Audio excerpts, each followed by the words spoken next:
Acompanharam-no grandes multidões e ali as curou. Alguns fariseus se aproximaram dele, querendo pô-lo à prova, e perguntaram: é lícito repudiar a própria mulher por qualquer motivo? Ele respondeu: não lestes que, desde o princípio, o Criador os fez homem e mulher? E que disse: por isso o homem deixará pai e mãe e se unirá à sua mulher, e os dois serão uma só carne? De modo que já não são dois, mas uma só carne. Portanto, o que Deus uniu, o homem não deve separar. Eles, porém, objetaram: por que então ordenou Moisés que se desse carta de divórcio quando repudiasse? Ele disse: Moisés, por causa da dureza dos vossos corações, vos permitiu repudiar vossas mulheres, mas, no princípio, não era assim. Palavra da salvação. Perceba que Jesus utiliza aqui um termo muito interessante.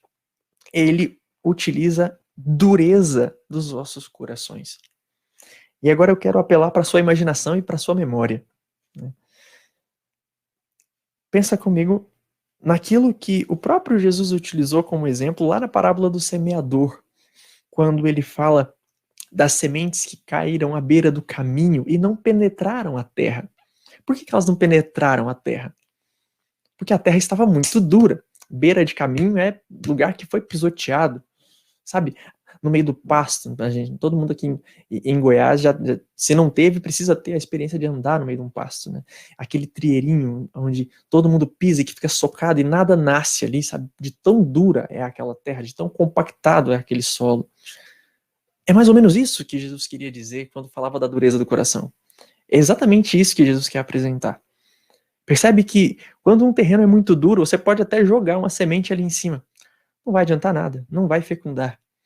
Porque o terreno não foi capaz de envolver aquela semente. O terreno não é fértil, o terreno não é fecundo. Para que algo nasça ali, é preciso que se remexa. É preciso que se revolva aquele terreno.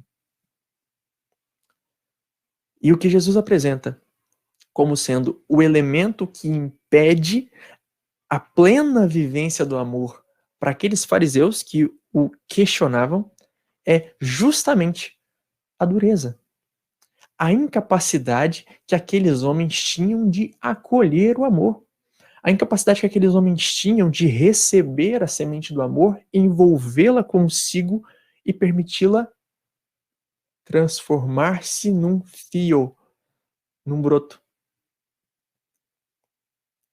O amor, para que exista, precisa ser fecundo.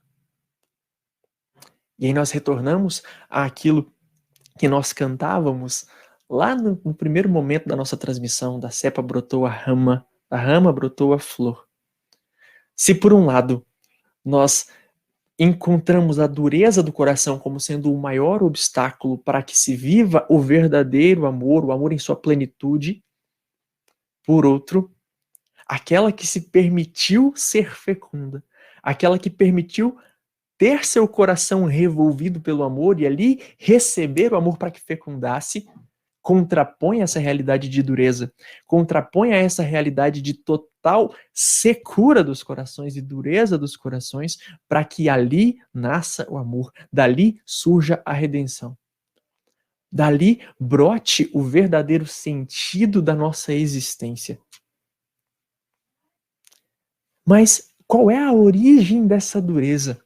Por que motivo era necessário que alguém se abrisse de tal maneira diante de toda a grandiosidade do poder de Deus?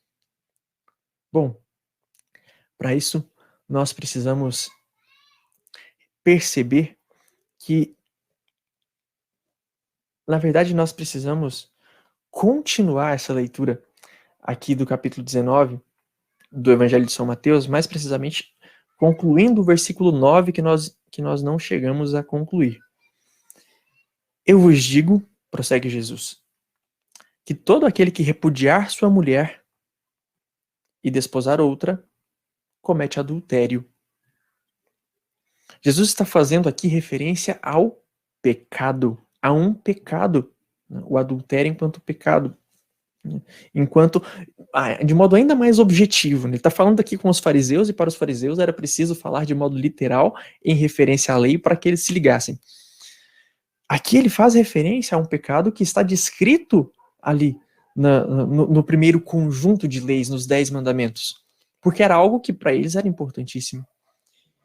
Jesus, ao estabelecer essa relação entre o abandono, a falta de amor e o adultério, ele imediatamente liga essa experiência de negação do amor ao pecado. Mais do que isso, quando lá no início do diálogo ele estabelece que no princípio, desde o princípio, o Criador os fez homem e mulher, ele remonta, ele estabelece a primeira ponte entre aquele momento e a origem da criação, antes mesmo do pecado. Para nos dizer que o que há de original em nós não é o pecado.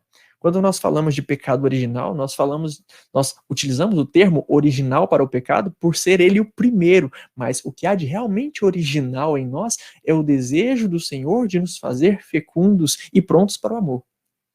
E aí o pecado vem contrapor e atacar essa realidade.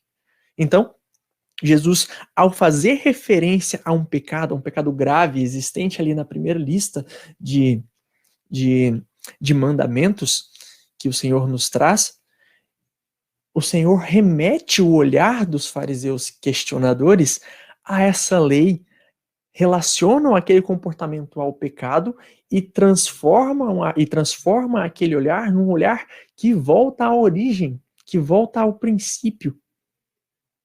Então, aqui já se percebe, quando Jesus faz essa ponte, que ele está dizendo o seguinte: olha, o coração de vocês é duro demais para compreender a profundidade desse mistério. E ele é duro porque vocês estão cometendo este adultério.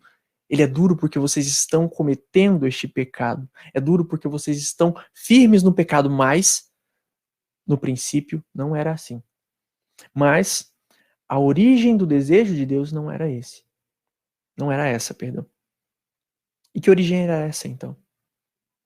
Bem, nós fomos criados em fecundidade. Como eu acabei de dizer, o que é original em nós não é o pecado, mas a ânsia pela unidade, a ânsia pela fecundidade. Daqui então já se depreende que a impureza, o pecado, não são parte da natureza humana. O que é mal não poderia vir de Deus nessa nossa origem. Mas refazer esse processo, esse caminho, demanda uma intervenção de Deus, de modo a devolver à humanidade a capacidade de ver e de viver aquilo que nós mesmos distorcemos. Então, se por um lado Deus nos cria nesse impulso de total amor, por outro, nós distorcemos esse impulso de amor quando nós rompemos a aliança inicial e pecamos. Ao desobedecermos, nós rompemos essa aliança inicial. E aí nós começamos a pisotear o terreno fértil e fecundo que o Senhor criou em nós. Nós começamos a fazer compactado, a tornar compactado esse terreno que era antes objetivado, desenhado, projetado para a fecundidade. Nós passamos a atacar aquela que era a fonte da beleza da criação, a nossa capacidade de replicar o impulso criador de Deus.